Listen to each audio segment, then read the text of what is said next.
Good afternoon, people. Today we are presenting on decryption and encryption using assembly language. But before we begin, let us run our code to see how it is.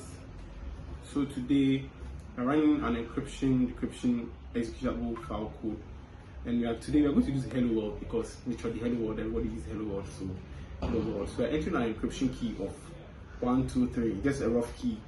And it gives you both the encrypted and the decrypted form. Our system has been designed just to give you both at the same time, so we don't have any more stress since it's a presentation.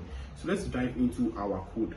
So the system.data here, we've given variables that will output a prompt to you.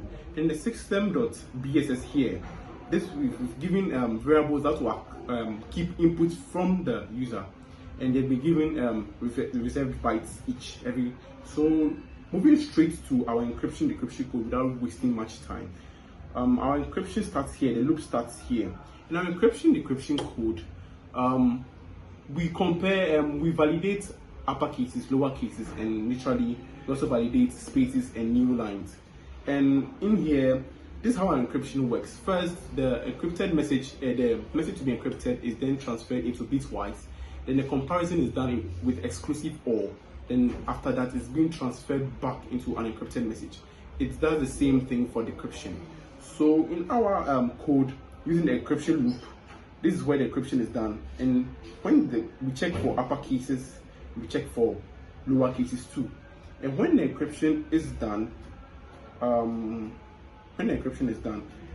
after encrypting lower cases as well, we then change whatever we've encrypted into a message form. It is being stored here, and then it's being displayed in a message form. And when that is done, our decryption then begins, and it begins with the decryption loop.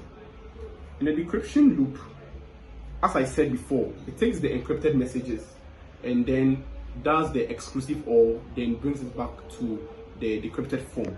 So in the decryption loop, we also check for upper cases, lower cases, as you can all see here.